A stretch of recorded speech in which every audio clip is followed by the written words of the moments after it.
Hello and welcome to another episode of the Mark and Me podcast. As always, I'm your host Mark. Now, today's special is dedicated to Download Festival. I was there last weekend and hopefully by now you've tuned in and listened to a couple of my specials that had 3 interviews on each featuring the bands Graphic Nature, Karen Dio, Opeth, Twin Atlantic, Bex and Shinedown. And this time round, I'm bringing you 3 brand new interviews with LASTELLE, Autumn Fires, and the absolutely unbelievable Hatebreed. Those interviews will be coming up in just a couple of minutes' time. Now, the reason I use the intro usually for any episode of Mark and Me is to touch base and talk about my last episode, but because of these download specials, you know what they are. Hopefully you've tuned in because you've listened to the others. But while I was there, I also recorded a solo interview with Paddy Considine. This blew up, is my most downloaded episode I've ever done, and what I've really tried to do this time at Download is take it up a notch. And all the interviews that you've listened to so far are available right now on my YouTube channel. I've had so many people emailing or messaging in saying, I want to watch the interviews. So this time round, I took my best friends, Scott and Darren. We set up a camera, we filmed it all, we've edited it, and it's all available on YouTube right now for those people who keep on asking. And I really hope you all enjoy them as much as me. So what I want to do on today's episode is start with my first interview for a brand new band that have never been on Mark and Me before. I'm joined by Freddie Watmore from the awesome LASTELLE.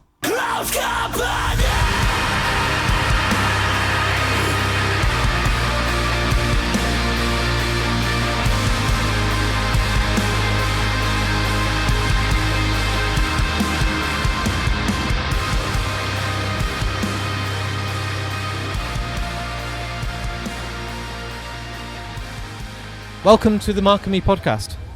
Thanks so much for having me. It's an absolute pleasure. What I do with all bands that come on, I've done over 442 episodes. Nice. Various guests, all different walks of life, is I always like to go right back to the very start. And I'm always intrigued when you were growing up, if you can remember maybe with your pocket money or was given to you by a friend or family, the first album you got put into your hands that you fell in love with. First album put into my hands that I fell in love with. I absolutely loved And Out Come the Wolves by a band called Rancid. Yeah, it's unbelievable. Unbelievable. Yeah. I was a huge punk kid growing up, so although our music is more sort of post-hardcore-y in that world, yeah, the punk stuff is so like integral to me as a kid. So like Green Day, Rancid, NoFX, that sort of stuff. So to be playing this festival with Green Day headlining on a Friday, like, is unreal. It mind-blowing? Absolutely mind-blowing. Yeah, unbelievable. One of the first bands I ever saw live. Yeah, me too. I say away. it every week. I saw them on their Dookie tour in Wolverhampton. Amazing. Absolutely mind-blowing. Jealous. I'm very jealous. It was unbelievable. It yeah. shows my age, though. And I wondered, was yours a great experience as a first band to see live, or was there one that's embarrassing you don't tell people, or were you fortunate and it was amazing? There is an embarrassing one, and it's only embarrassing if you think it's embarrassing. So I don't think it's embarrassing. I think it's cool. I saw Girls Aloud at a all-day festival in Oxford, and it was brilliant. I loved it, and I was a kid, and I was way more excited than I should have been. But I think that was it for me. They've got a song called Call the Shots. That's a banging tune. Genuinely, great bass line, really good chorus, good song structure. That's what I'm saying. Pop music. It's all right. It's good. I have no regret of saying they've got a few good songs out there. Exactly. And I like pop music. I love pop music. Pop gets a bad rap, especially by people who are very entitled and elitist. Yeah. There's no need to hate on pop music. No. Pop music's cool. And it's pop because it's popular. Exactly. Yeah. Yeah. So at this point, you've gone to see Girls Aloud. Are you thinking, I want to be in a band? Or are you still with your roots of Rancid and bands in your blood that are like, I want to be a punk rocker? No, needless to say, Girls Aloud didn't inspire me to get into music. No. But it definitely showed me the world of live music. And then when I saw bands like Rancid and Green Day doing their thing, I was like, oh, cool. Like, what's a circle pit? That's amazing. Yeah. I went into a Rancid pit and lost my shoe and came out like, this is an unbelievable thing. Like, bands do this? Amazing. So that for me was a big early influence in getting involved in playing music and just understanding that like live music could have its own feeling. Of course. Like the bass line was so loud when we saw Rancid that my sister, bless her, went to the toilet and was sick. Oh my lord. She was not happy about it. For me, I was like, this is overwhelming, but in such a positive way. Loved it. So at what point did you realise that you could actually make a career and go into the music industry and hope that you'd be successful enough to convince everyone that will ever doubt you and say to you, you need to get a real job? When was this moment when you were like, I'm actually going to go out there and pursue this career? It's a good question. I think I've always wanted to do it, and I think it's really easy to write it off as a dream and go, it's nothing more. And just years of hard work and going like, do you know what, even if I don't make it as a musician, whatever making it is, I think just being able to play music in any capacity is something that's so important to me. Yeah. I think having a creative outlet, whatever it is amazing. So it doesn't matter if you're playing to one person or a million. Like, to me, it was always just about having a way to write music and perform to however many people are interested.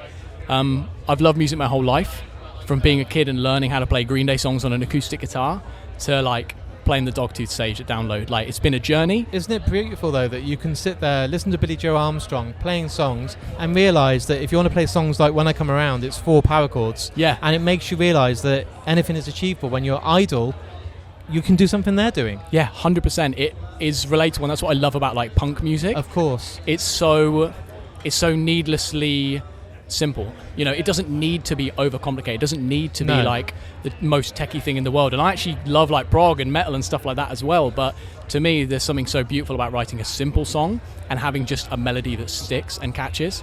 That's amazing. So when you come to a festival like Download, it has an incredible history. You look at the lineup poster, it's like sometimes like, wow, this is insane. When you see your name amongst the absolute elite bands on there, bands that have been going 20 plus years, bands like Korn that are absolute legends in the industry, is it a pinch me moment? Are you like, this needs to be framed and kept forever, or is it just a payoff for the hard work you've grafted to? Yeah, I mean, I guess it could be a bit of a pinch me moment, but I think I'm going to sit and enjoy it and enjoy the moment. Yeah. But as a band, you're always looking towards the next thing to keep pushing yourself. That's good. And I think the last thing I would want to do is get complacent and get lazy. So just by sitting and enjoying the moment, amazing, excited for that.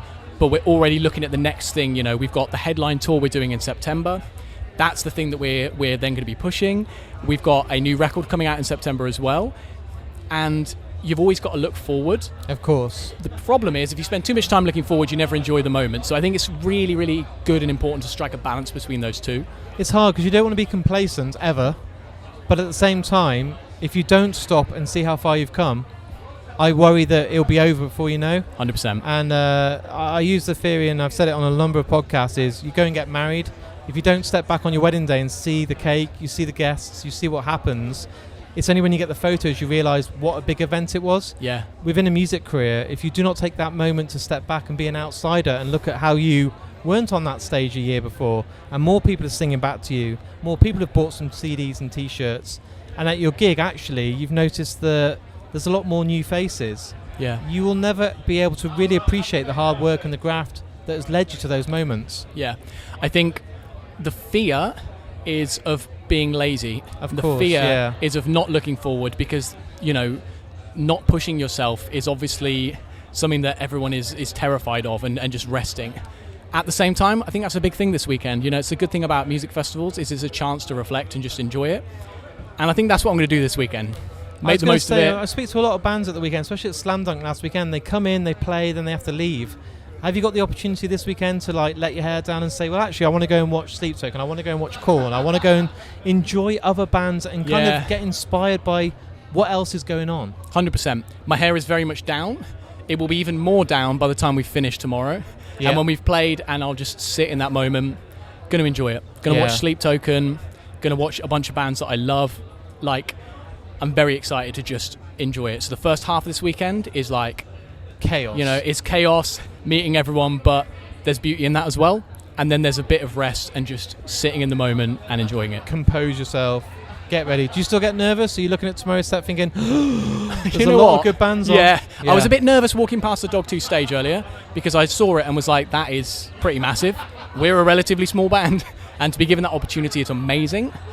At the same time, I have so much confidence and trust in my bandmates and myself. Like, we know we can do it. Of course, you wouldn't be here if you didn't. That's it. We wouldn't be invited to have that opportunity if we weren't able to do it. So at the risk of arrogance, I would say I'm confident and I know that we can deliver on what we've been asked to do. And then at the same time, like, our fans have been nothing but supportive.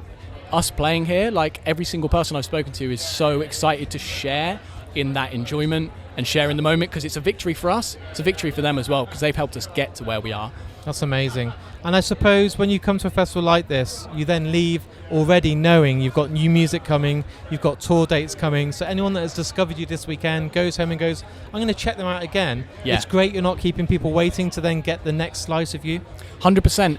We're able to deliver something for people. We don't want people to leave and go, oh, when's the next time I'll see them? Don't think about it. We're always looking at what is the next thing that we can share with people. Like I said, new record coming out on the 12th of September. Yep. We're doing a headline tour just after that around the UK, and it'll just be amazing to see, you know, people who've come to see us this weekend and hopefully meet some new fans and see some of our old fans as well. It sounds wonderful. What I do on this podcast, it's my final question because I'm conscious of time. Everyone that comes on gets to choose a song that means a lot to them personally. So what I'll do is I'll edit this podcast, I'll have a snippet of your music, have our interview, and then plays out with a song that you choose. Is there a song that means a lot to you personally, that when it came to your heart before any other would be played between your snippet and then the next interview? Nice. Let's go with Welcome to Paradise by Green Day. Absolutely love that song. A hell of a tune. Yeah, hell of a tune. Simple, not many chords. Anyone could learn to play that. Pick up a guitar, have a go. And the breakdown. So awesome. sick. So sick. Yeah, let's go with that. Thank you so much for coming on the podcast. When you got new music out later in the year, let's get you back on, talk longer about the album, let's talk about music, let's talk about touring. Today's a great introduction. Fans listening will discover you, but let's do an in-depth, much bigger episode when the time's right. Hell yeah, sign me up. Thank you so much for coming on, man. Thank you. Thank you. Welcome to paradise.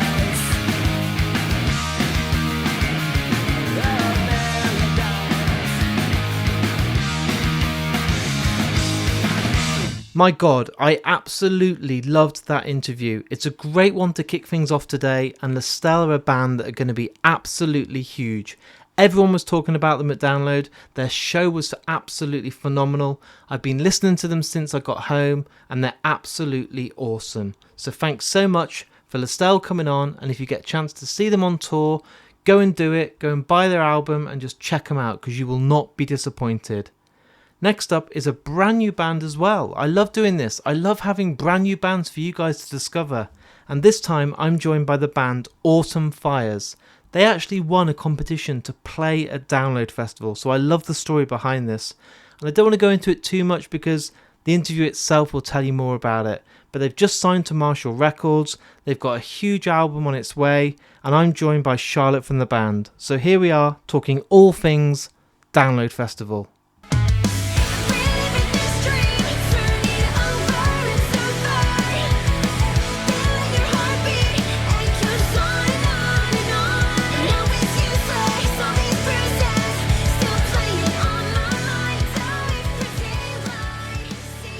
So welcome to the Mark and Me podcast. Thank you. Thanks for having me. It's an absolute pleasure. Now, what I do with all bands that come on, I'm always curious about when you were growing up, those first albums that maybe you listened to that made you fall in love with music. And maybe with your pocket money or a friend or family member passed one on to you. But do you remember that first one that you absolutely fell in love with? Absolutely. So I have three, actually, if three is okay. You can have three, that's absolutely fine. So Riot by Paramore. One of the best bands out there. Oh, my absolute favourite. Yeah. American Idiot by Green Day. Brilliant. Yeah. And then the third one is Best Damn Thing by Avril Lavigne. Those are three that I bought completely at the same time. Inspirational albums. But Paramore for me are a band that I've always loved. I love the energy of Hayley Williams on stage. Yeah. I love the way that she does what she wants. Mm. And is that something you've kind of tried to take under your own wing and kind of be influenced by? Yeah, I mean, obviously we're a much smaller band, but I do think as a female-fronted band, we really do take so much inspiration from them, and her stage presence, just her charisma, and also her personality as well, everything that she kind of stands for outside of the band as well. She's absolutely incredible. I definitely take a lot of inspiration from her. Me too, honestly, genuinely. I love what she does. I love the way that they support and do Good Die Young.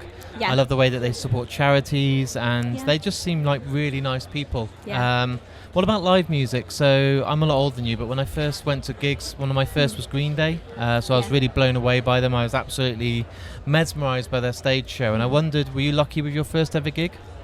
So my first ever gig, I think it was All Time Low. Okay. Or it would have been Green Day actually. Yeah. When I was like, I don't know, I'm thinking maybe 11ish. Yeah. But yeah, obviously those are amazing bands, and they definitely have a big influence on my band, as I'm sure you can tell, like with the pop punk side of things. It's definitely one of those things where you look up at them and you think like, damn, I want to do that. Like I want to be like them. That's awesome. Sure. And did you actually leave that gig that night thinking, I want to be in a band, or was it still a dream at that point? I think honestly, ever since I bought Riot and like was singing in choirs at school and stuff, and like kind of perfecting my voice a little bit, I kind of always wanted to be in a band, but obviously wanting to do it and practically doing it is completely different things. So but yeah, I'm really proud of like the journey that we've been on, and I definitely do think all those early gigs at the start like of my life definitely made me think that's something that's my dream, that's something I want to do for sure. So if I told you when you started out and you formed a band that you'd be hopefully playing Download, you probably would have told me that I was crazy. Well, everyone would have like laughed. Yeah, of course. I think people do. They just don't expect you to have the like kind of ambition and drive to take it there. But I think it's like anything. You know, you just gotta keep going for it. Just keep doing the things that you love and you enjoy, and that passion will come through. Of course. And other people will see it and notice it. And what was it like when you actually got that confirmation through and it was like, it's actually happening? You saw your name on the poster. Were you pinching yourself thinking like, I actually can't believe this is real? Yeah, like when we walked into Download today and we saw the other day, and we saw like the posters with our names on and stuff, I think we all did have, I'm just going to admit, we all had like a little bit of a cry, little bit of a tear. It's a huge moment, yeah. Yeah, it's one of these things where you think, I can't believe I'm on the same poster as like Green Day. Your idols, like, yeah. Yeah, absolutely unreal. And were you nervous? I know you had a happy cry and probably like a really proud of yourself moment, but is there a bit of you that was like, I don't know if I can do this, like this is real now, this is so scary? Yeah. Well, I mean, obviously we've practiced our set a million different times, we practiced everything, and we do try and make it super polished, but at the same time, you know, we've been a small band for a while, so you do kind of think, wow, like what a huge stage, so many people. But I think it's one of those things where you just got to be present and just enjoy it. Yeah. And at the end of the day, you know, if you miss a note, it doesn't matter. You've had an amazing time. Either. No, exactly. But we had so much fun. Like, what an experience. Do you now have this kind of huge taste to want to do more, get out there, do as many shows as you can, carry on, that it's not just a one-off, hopefully come back next year on a bigger slot? That'd be a dream, wouldn't it? Yeah, 100%. I think speaking for myself and the rest of the guys as well, I think, you know, we'd love to play other festivals like Slam Dunk, things like that, Reading and Leeds, and also just tour with other bands that we love and play those bigger shows. I think it's just been really just a really amazing experience, and completely different to what we thought it would be, but in the best way possible. But yeah, I would love to come back. And when you're at a festival like this and you've done your set and you can come off stage, do you feel like you can let your hair down, go and watch other bands and just enjoy the festival, or are you still kind of like pinching yourself? A little bit of both. I think it's one of those things where you can't believe that it just happened. Like, we got back in the tour bus and we were just kind of like, I can't believe that just happened. It's just so amazing, and we always want to be like, you know, professional, but at the same time, like, we're definitely going to have a beer later and have a bit of a party with our friends. You know, it's just celebrate. It's such a big like milestone, and there's so many bands out there that would kill for that opportunity to play a festival like this, and you've done it now, and in 10 years time you can look back at that poster and it'll always be there as a moment of history. We're insanely lucky. I know there's a million other bands that would obviously love to play this festival, and we're so lucky. But it's not just luck. You've worked hard. You've put in all the hours of rehearsal, songwriting, challenges. There's probably moments you thought, I can't do this anymore. But when you come to a festival like this, you've now proved yourself. You can walk away saying, well, actually, we worked for that. We deserve it. I think it's one of those things where, because you've put in the hard graft, it's, you know, been those small shows where you play to nobody, like you just play to the guys' girlfriends kind of thing, and then it slowly builds up, and there's fans that have believed in us since the beginning, and it's grown. So it's one of those things where it's a journey, isn't it? It's not a destination. It's like, it's one of the steps on the way. So. And how does the rest of the journey look for this year? Is there like new music coming out, or any more tour dates, or any gigs you want to get involved in and try and promote, or is it just take a breather, let's see where we are, get our heads together, and now we'll try something else? Well, part of the deal was we obviously won a record deal with Marshall Records. Yeah. So with signing with them, we're going to release a new EP, which we're really excited about. So at the moment, we're in the studio kind of cooking that up, which is really exciting. And then hopefully we'll be kind of touring that, which, we're all so excited about the next steps, I think. And Marshall Records is huge. Like, to have bands like Nova Twins, Therapy, some amazing bands, and just such a legacy. Yeah, absolutely. It's such an iconic brand, and I think, we're still kind of pinching ourselves that it's a lot, isn't it, to deal with it, though, like in a short space of time, like download, Marshall's record deal, some good new music, EP release. Yeah. It's a lot to take. I think all the teams couldn't have been more helpful, though, more supportive. So, they've made the process so much fun as well. Like, that's wonderful. My final question for you today is what I love to do on this podcast, and I think I have a bit of a hint what your choice might be from what we started talking about. But when the episode goes out, we'll have an interview, and then you get to pick a piece of music that means a lot to you. Yeah. So after this interview's gone out there, you can choose any song that you love to be played. I'm thinking it might be Paramore, by the way we've been talking today, but how do you pick only one Paramore song? I mean, I could pick my all-time favourite song ever. Okay.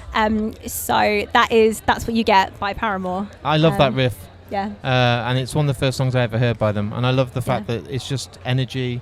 Yeah. It gives you a snapshot of what the band's all about, confidence, and it's just, what a chorus. You can't not sing along. No, it's just amazing. It's my favourite song in the whole universe, so it's got to be that one. That's amazing. Thank you for coming on the podcast today. Thank you. Good luck with everything else, and I'm sure our paths will cross again in the near future. Yeah. Thank you. Thank you so much. That's what you get when you let your heart win. Whoa. That's what you get when you let your heart win. Whoa. What a great story. I absolutely loved the way that they won this Battle of the Bands. They got to play the festival, and I just love that they're going to be absolutely huge. We hit it off straight away, so a massive thanks to Charlotte from the band for coming on the podcast. And as I said earlier, if you want to watch it, it is available now on YouTube.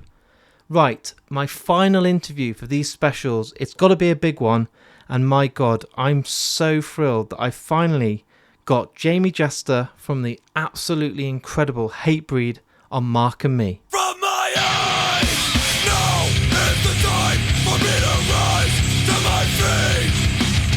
Wipe your spit from my face, wipe these tears from my eyes. I've got to take my life back. Welcome to the Mark and Me podcast. Fuck yeah, thanks for having me. It's very good to see you. And I was thinking to myself on the way down here today, when you've got a set at Download, because I want to say this with full respect, you're like a seasoned pro. Like, you've done this, you've been here, you've won the audience over. People fucking adore you, man. Stop. It's true. Keep it coming. But I wondered if the nerves still kick in, or are you just like, bring it fucking on, I just want to absolutely kill today? Yeah, actually today the nerves were kicking in pretty hard. I was surprised because we had a 3:30 bus call, and I went to sleep probably around, 10:30. At 11:30 I'm up, 12:30 I'm up, 1:30 I'm up, 2:30. So finally I'm like, I go to the bus, I get in the bus, and I can't sleep. And even though yesterday was a day off, it was a travel day, so it's not really a day off. I wanted to save my voice because we had 8 in a row. Wow. And they were sick. It was really cool. Really great bunch of shows. We did a bunch of shows with Carcass and a bunch of festivals. But this is the big one. This is an important one. Not a lot of bands, go from the main stage to the second stage to back to the main stage with a bigger production. And we were told, you're like one of the only metal bands of the main stage. Yeah. So we had a big opportunity to bring in the big pyro and the go all out Sergeant Slaughterlust, as we call him. And and it's kind of like an added bonus because we're also doing Slayer in London, and then we're also doing Kill Switch. That's coming up. Yeah, so we realized how lucky we are to be in this position. We're very grateful. We had a chat this morning as a band. We're so grateful that we get to do this. This is probably our biggest year to play the UK in our entire career. Isn't that insane? It's crazy. I mean, and we've had some you, big moments. I was going to say, playing the Forum with Slayer and playing Unholy Alliance with Slipknot and Slayer and Mastodon going before us. But this year now feels even bigger. It really does, because we're finally reinvesting in the show, and it's just been, it's really surreal. So right before we're going out, I see Cam, and shout out to Andy and shout out to Cam, and thank you for everything, guys. And the whole staff here at Download is always incredible. But right before, I'm looking at all the shit. I'm looking at Sleep Tokens shit, and I'm seeing Shine Down, and I'm like, wow, we're in the conversation. You know, we're still in it. 30 years we're amongst in. it, man. Yeah, it's important. And it's still surreal. So I'm grateful every day, and I'm just happy that the old pipes still just a little bit rough and destroy everything, but there was so much dirt. My teeth were brown when I got off stage from all the dirt in the air. Is it that bad? Yeah, People don't know this. They all think it's glory on the photos, like this is a rock and roll moment. No, but it was the reality is you're lips. picking shit out your teeth for days. My lips felt like sand. It was like man. sand around my lips. Yeah, but So you were nervous? Yeah, for the first time in a while, just because you never know. But man, once they started, I think the stakes are high as well because it's the Saturday. I think people are like, Friday's out the way, let's fucking go at it. Sleep Token is the talk of the town. I believe on that stage you've got like a point to prove. I think everyone's like, give me your fucking best show of the time. I've been talking to Shine Down just before you, and they're like, I'm nervous. I don't know what it is about Download, but the stakes are so much higher. They are, because, and I love every festival that we do, and I especially love the UK festivals because they're some of the best in the world, especially Bloodstock. But you know how it is with the internet, and moments go like semi-viral, or things will happen, and something can happen, and it can be a career changer. Yeah. One internet moment can be a career changer for a band. For good or for bad. Yeah, Exactly. it's true. Exactly. And for us, you know, going on Bloodstock originally, there was a lot of hate and a lot of people saying hardcore or metalcore, whatever you want to call it. It's not crossover. welcome here, yeah. Right. And then when you get there, you realize that that's not the case. But with Sleep Token and bands like, even to a point, like someone say like Poppy, they're a great gateway for maybe rock fans who are interested in metal and interested in hardcore music to find out about bands like us. And you know, last night our guitar player Frank was at Knocked Loose, and he was telling me about, you know, seeing the Hatebreed shirts in the crowd. And so, you know, it's multi-generational now, but you also have to stay out there, and you have to keep the name out there. And you know, it's great to see people in the front row with Poppy and Sleep Token shirts singing Looking Down the Barrel and singing Destroy Everything and singing I Will Be Heard. And I think we need to make people realize that there's more of a crossover with rock and alternative and metal than people think. Someone was telling me, I think 40% of the tickets this year are first-time festivals goers, and I thought to myself, that new generation is coming through. People were saying to me, oh, Sleep Token don't deserve to be on the bill, they shouldn't be headlining. Everyone I speak to who has kids right now, who are teenagers, are listening to Sleep Token, and then they kind of get like this urge to be like, I want to see what else is out there. So they've listened to Sleep Token, and then someone says to them, have you heard Metallica? Have you heard Pantera? Have you heard Deftones? And suddenly it's that gateway to lead to bands like Hatebreed because they want more angst, they want more rawness, they want more energy. Yeah. And I think that's a real magical moment where people today will probably discover Hatebreed who didn't even realize we're going to be here. They come to your set because they're warming up for Shine Down or someone, and they leave going, I'm going to get a fucking Hatebreed t-shirt. I'm going to go and see fucking Hatebreed next time they tour because this was my opportunity to be won over, and that was you that went on stage to show them there's a whole world out there if they want it. Yeah, and I've seen a lot of bands rise to that occasion, and maybe that's why I was a little nervous too, because you just know that if it does go well, it's high tide raises all ships. Of course. And I've seen it with even if you look at some of the festivals we've done globally, like where the internet was mad. I remember 2 big festivals we did with Linkin Park and rest in peace Chester, but Slayer had to go before Linkin Park in South America. And we were before Slayer. Yeah. And it was great.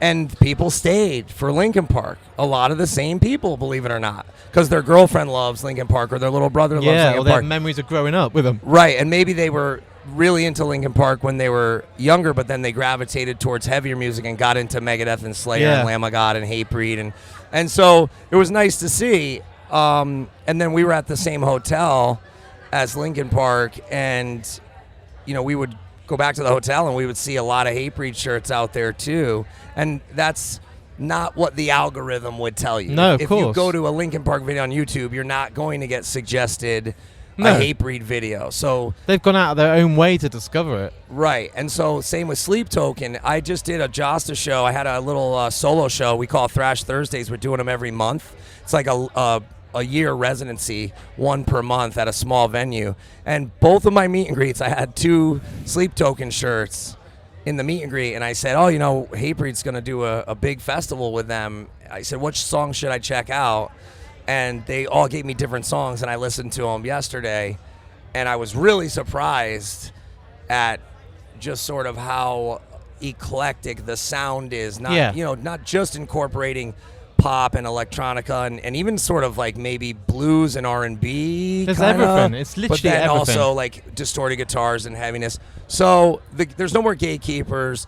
There's no more elitists that I think we really take seriously.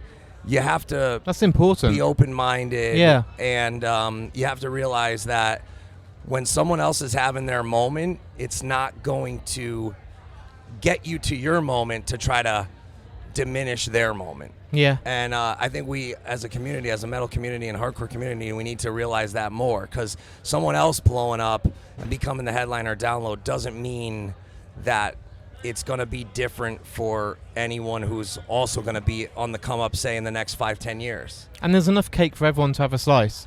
There really is. I came here as a fan many years, just as a fan. Like one year I came and I watched System of a Down. One year I came and I watched Down and Avenged Sevenfold. Then I've come here and played. And I like that there's this idea of we do need new closers. Yeah. And I believe that. And there's nothing wrong with Whitesnake or Judas Priest or Aerosmith or Iron Maiden. They did the work and we're grateful for it, and they've given us all so many. I mean, especially if you look at Sabbath, everybody's talking about this last show in Birmingham. We did that tour with Sabbath, Slayer, and Judas Priest. I was on the lawn. That's wild, isn't it? And Rob being back in the band, on the lawn waiting for Victim of Changes, and when he hit the note, I was like, there were people crying on the lawn. Yeah. And so if you had said back then to me, one day they're going to retire and they're going to be gone and someone else is going to need to step up into that slot, it's not up to us. It's up to everyone as the collective consciousness who gets into that slot. So if you have memorable songs and they hit hard and they mean something to someone, you could be that next Black Sabbath. You could be that next Judas Priest. Nobody has a monopoly on that. No, and I think it's important that people have that chance and opportunity. Bring Me the Horizon a few years ago, everyone writ them off you can't fucking put them on there, they're not right. Every person left that field that day going, they were fucking unbelievable. And I know that everyone will leave tonight saying Sleep Token put on a show that was worthy of them headlining. People will say for years that was one of the best shows ever. Visuals, the thought, the time, the effort. We can't wheel out Kiss in another 10 years' time and be like, the final festival, here's Gene Simmons on a life support machine. Right. Let's fucking give him the show. It can't happen. And the days of a band like Nirvana or a Soundgarden just going out there with half stacks or full stacks and no lights and no pyro.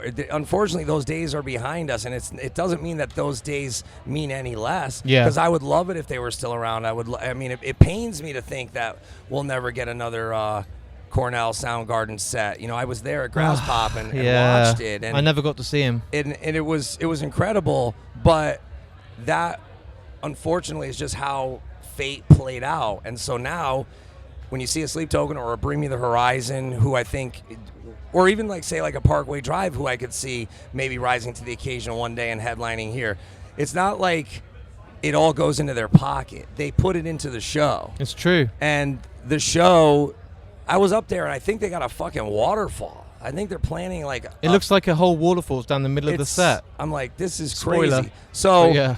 So someone's artistic vision was realized today, and it's going to be realized tonight. And it was somebody's crazy idea that somebody said, you can't fucking do that. And they did. Yeah. So that takes balls, man. Massive balls. Balls of steel. So respect. I can't take anything away from them, and I'm just happy to be in the conversation still after 30 years. 30 years, man. Now, they're telling me I've got like a couple of minutes left. What I do on this podcast, in the future, come back on, we'll do a longer episode, because I'd love to talk to you for a long time. Yeah, I'd love it, man. Maybe on the Kill Switch run, because we're going to finally have some news with the record. We're going to finally have a new single out. And yeah, it's, I brought up Bloodstock earlier, and that was a big deal for us. What a festival that is. What a great size and fucking atmosphere there is unbelievable. It's the best. Yeah. It's one of the best ever. And we really had to earn it. Yeah. It was not given. It was earned. And seeing Vicky and Al here and knowing how supportive Andy's been of them, even though it's, technically competition. It's like a rival, but they're all friends behind the closed curtain. Absolutely. And I aspire to be like them in a lot of ways, because I have a festival in the U.S. called Milwaukee Metal Fest that I purchased 3 years ago.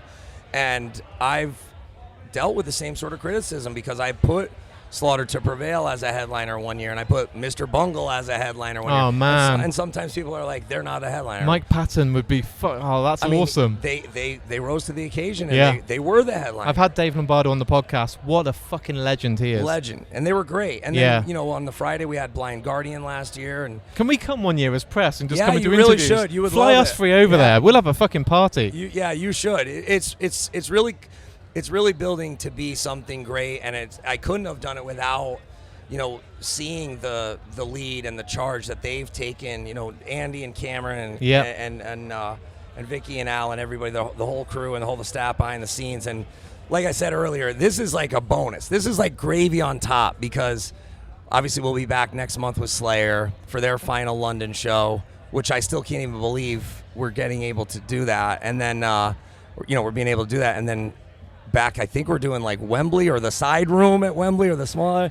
We're doing that with Killswitch in October. So now it's like, get home, finish the record, show and prove, come back, and but we're still free agents. So that went semi-viral at Bloodstock. We're gonna decide soon. We're gonna figure it out. But yeah, new music coming soon. We've got 30 seconds, right? Final question. You can pick any song in the history of music to be played after our interview. A song that means a lot to you personally, not from your own band, but I know I'm being cruel, because normally you get a couple of minutes, but they're saying to me we've overran. Oh, that's okay. What's a song that you fucking adore that you want to be played after this interview goes out for the world to listen to? You know what? Maybe shout out to Cornell. Maybe we do Hunt You Down, because that is a banger. And shout out to Many Eyes, the band on my label. I've been telling them, you got to cover Hunt You Down. It's so hard. It could be like a post-hardcore track. It's so heavy. Yes. Beautiful. Come back on when the time's right. Let's get some photos. Yeah, Thank guys, you, and come to Milwaukee Metal Fest. Perfect. So after that interview with Jamie from Hatebreed, that is now my download specials coming to an end. I feel a bit emotional because it's been such a great journey.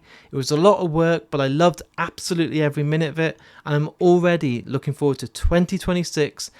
I'm already kind of working out and trying to guess the headliners, the lineup, and I just can't wait to do it all again. Before that, though, there's not too much of a long wait, because I'm going to be doing 2000 Trees. I'm actually going to be on stage doing a live podcast with Coed in Cambria, and I'll make sure that I record it for you guys at home. I just want to say now a massive thanks to Hatebreed, to Autumn Fires, and to LASTELLE for coming on the podcast. Your time meant so much. It's so good to have new people on the podcast for first times, and you know what happens, these people come back for more, and I can't wait when the time's right to get them all back on. Also, everyone that made the interviews happen, I really appreciate it. You know who you all are. I tag you on all my socials, and I can't be thankful enough to each and every one of you. And also a massive thanks to my good friends Scott and Darren, coming along for the whole weekend, making it the best weekend ever. I couldn't ask for better people to support me, and they're just absolute legends. So a massive shout out to those guys. And as always, guys, if you've liked today's download special, please take the time to leave a review for the podcast on Apple Podcasts or Spotify. Share the episodes on any of your social media channels. Go on YouTube and give it a thumbs up. All of it really helps, but literally sharing it is the best way to help Mark and me carry on growing and get more opportunities. I do also have a Patreon account. It's hard to keep paying the bills each month. This podcast costs a lot of money to host on all these different directories. So if you can, go on markandme.com, click the link for Patreon, sign up, and on there you can literally get some benefits, rewards, all these different things to say thanks for supporting me, and it all goes right back into the podcast. And finally, before I go, let's give a shout out to the two sponsors of Mark and Me. Firstly, Richer Sounds. If you guys love music, and I'm sure you do if you're listening to a download special and want the best headphones or a brand new stereo or anything to do with audio and visual, go on richersounds.com or visit any of their high street stores. They'll never be beaten on price, and they are truly experts and the best guys out there. And lastly, Vice Press. They have the best licensed prints out there. Truly the best artists in the whole country, and all of them are available on vicepress.com. And if you use the discount code MarkandMe10, that's the number 10, you get yourself 10% off your first purchase. Right, and breathe. Thank you again. And actually, just before I go, there was one more interview that I did over the weekend, and I loved it so much, with a band that's never been on before. I am going to be releasing it as a solo single episode in the very near future. So I'll tease you with that for now. It's absolutely wild. But thank you all for tuning in to these specials. Thank you all for the love I've seen on social media. The numbers have been unbelievable. I'm so grateful to each and every one of you. And until the next episode comes out in a few days' time, please take care, look after each other, and I'll speak to you all very soon.